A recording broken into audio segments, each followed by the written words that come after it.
मंदिर में जाएंगे, इसके बाद स्टैचू के पास जाएंगे। तो सबसे पहले मंदिर में दर्शन करते हैं भगवान का, भोलेनाथ का, और फिर हम लोग चलते हैं मंदिर में। तो चलिए बने रहिए हमारे साथ। और आप देख सकते हैं धूप भी काफ़ी है, हमारे तो पसीने से हालत ख़राब है। तो चलिए देखते हैं क्या है। बाकी उधर लाइन लगा है, क्या चीज़ का वो लाइन है मेरे को मालूम नहीं। अब देख सकते हैं मंदिर है शायद।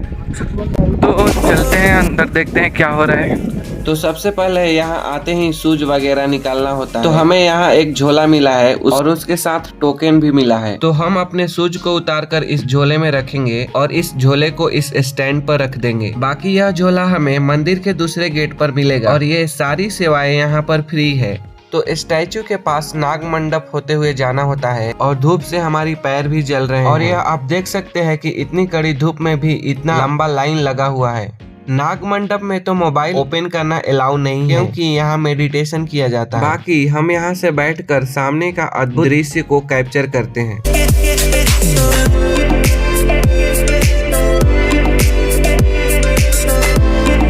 आदि योगी का मतलब ही होता है पहला योगी या आदि गुरु, अर्थात भगवान शिव को प्रथम योगी और योग के प्रवर्तक माना जाता है। बाकी आप यहाँ देख सकते हैं कि इतना धूप होने के बावजूद भी टूरिस्ट की संख्या बढ़ती ही जा रही है।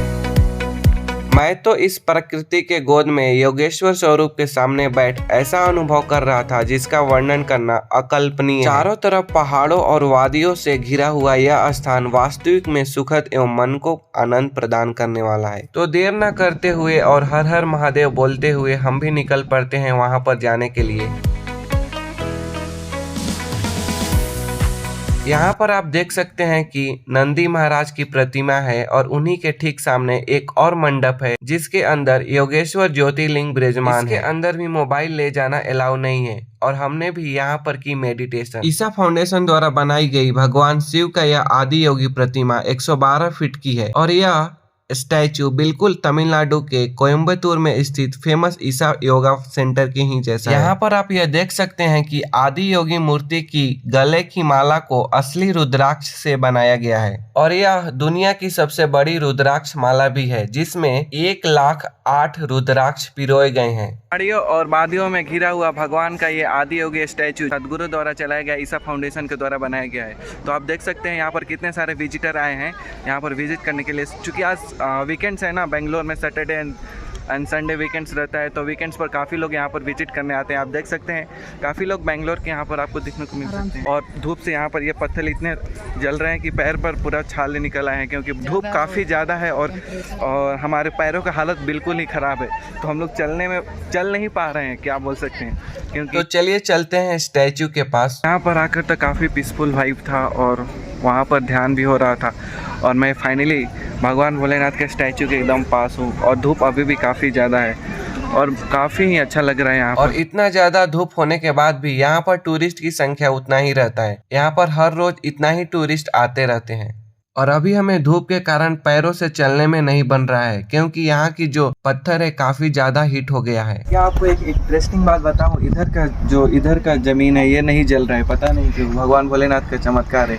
इनके छांव के कारण इधर का जमीन नहीं जल रहा है। इधर हम लोग आराम, इसीलिए हम लोग आ जाते हैं शूज लेने के लिए और फाइनली हमारा शूज मिल गया।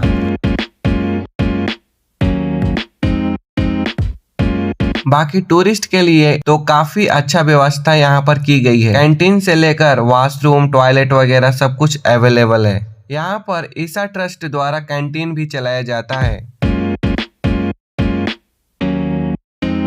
जहाँ पर आपके लिए खाने से लेकर पीने तक की व्यवस्था काफी ही बढ़िया है। इतने ज्यादा धूप के कारण तो हमें खाने का तो मन नहीं हो रहा है बट प्यास बहुत ज्यादा लग रही है, इसीलिए हम यहाँ से ले लेते हैं 1 प्लेट वाटरमेलन कट।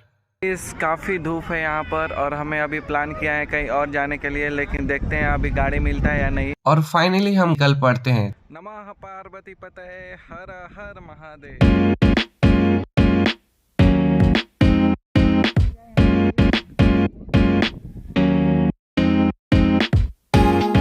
तो यहाँ से चिकबालापुर के लिए बस लगी हुई है, तो चलिए चलते हैं।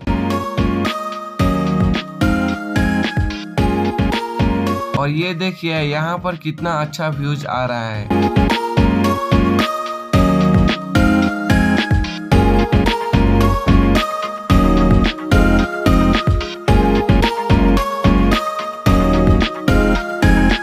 हम लोग आ गए हैं चिकबालापुर जंक्शन। और अभी बेंगलोर के लिए तो बस आई नहीं हुई है, तो यहाँ से ले लेते हैं हम लोग एक स्लाइस।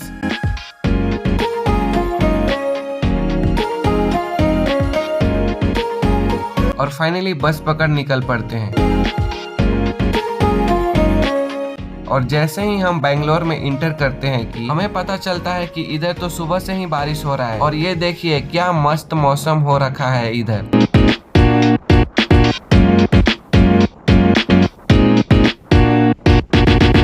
मैं तो सो ही जाता हूँ। बाकी ब्लॉग अच्छे लगे चैनल को सब्सक्राइब करें। मिलते हैं नेक्स्ट ब्लॉग में, तब तक के लिए राधे राधे।